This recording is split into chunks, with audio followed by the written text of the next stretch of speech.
The blast in Delhi. The blast in Delhi has angered the Indian Army. The army chief has sent a message upset at Pakistan's reluctance to follow the code of good neighborliness. General Dwivedi, Indian Army chief, has come out and said Operation Sindoor was just a trailer which ended in 88 hours. We are prepared for any circumstances in future. If Pakistan gives a chance, we will teach it how to behave responsibly with a neighboring nation, unquote. Not just this statement, but the army, and I'm going to show you those pictures, viewers. The army has also released, there you can see it in the middle of your screens, a video. In this video, it seems to warn terrorists and their sponsors that the army will hunt them down. Your sanctuary is your imagination. We are going to expose your sanctuary. Words are cheap, but the Indian Armed Forces have often, more often than not, walked the talk. We saw Operation Sindoor, and before that the Balakot strikes, and before that the Uri operation. India has fought 4 wars with Pakistan, and the question is another inevitable? First, let's ask what to make of the hard talk and the messaging. And I'm joined by Lieutenant General KJS Dhillon, former GOC, 15 Corps, Indian Army, a man who has put his life on the line for this nation. General Saab, thank you for your service, first of all, but I have to also ask you this question. What is the Indian Army messaging? What do you think is the basic essence of this video and this remark? Good evening, Rahul, and good evening to your viewers. First, the message of the Indian Army. Generally, Indian Army or the Indian Defence Forces do not indulge in messaging. We do it on ground. We act. And action of this video, the small little clip, was shown during Operation Sindoor. When that Markaze, Subhanallah, we had the intelligence that the terrorist family is inside a basement. Inside a basement at a given lat long. And the projectile or the weapon system used was which breached the dome, which breached the floor, and which entered the basement and then exploded. So we'll find you wherever you are. That is the message. If you think your basement is a sanctuary, we'll find you. And like the Director General Air Defense, General Kuna had said when he was asked by a media person that now Pakistan's terrorist organizations are moving their bases in the depth, in the Khyber Pakhtunkhwa, and they're making smaller bases, like Jaish-e-Mohammed and Lashkar-e-Taiba after Muridki and Bahawalpur were hit. They said they're moving deep inside into Khyber Pakhtunkhwa and they're making smaller buildings.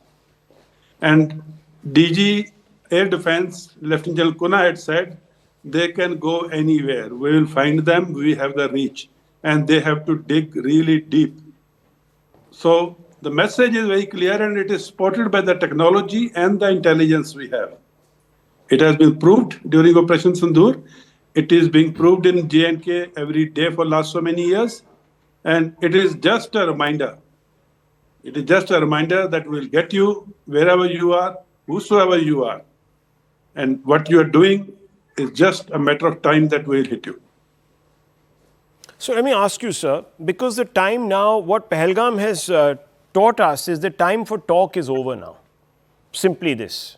You have to act perhaps even before the enemy acts. What shape will this action take? Rahul, see, India is not India of yesterday. India is an India of tomorrow who has arrived on the world scene. And we cannot be taken for granted by a rogue country like terrorist country like Pakistan. So we have walked the talk during surgical strikes in Uri. After Uri, we walked the talk during Balakot strikes and with Operation Sindoor.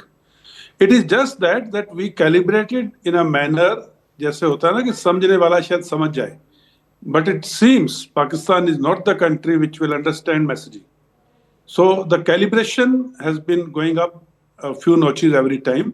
And this time, like Air Chief, Army Chief, Naval Chief, and even the Defense Minister has conveyed very, very clearly. And next time, Operation Sindoor 2.0 is not going to be over in 88 hours. Is not going to be over by pleading for surrender. and we accepting it even in spite of being in position of strength on 10th of May at 3:35 p.m. Operation Sindoor is going to be definitely bigger, bolder, and more volatile. And they will curse themselves for having brought themselves to this.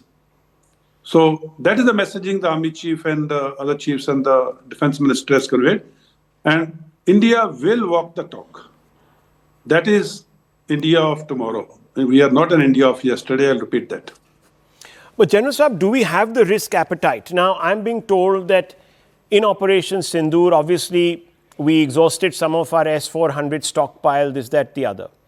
That now, since then, in fact, there has been a retirement of the MiGs, and we are falling short on combat aircrafts. The number of squadrons has come down.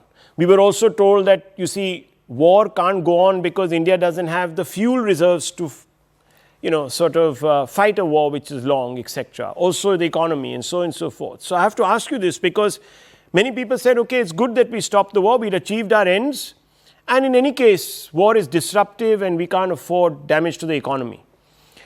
Now Pakistan, obviously using its proxies, is doing whatever it's doing again. And you can see it in Delhi last week and maybe it'll happen again, God forbid. So do we have the risk appetite, sir? Rahul, let me take little time and explain this.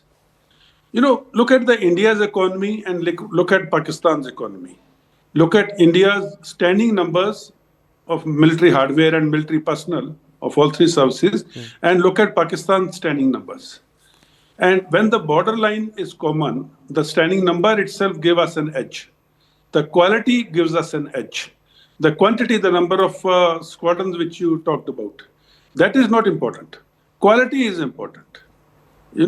There are aircrafts which can do the job of 20 aircrafts probably. So we are now graduating to the quality equipment, quality platform.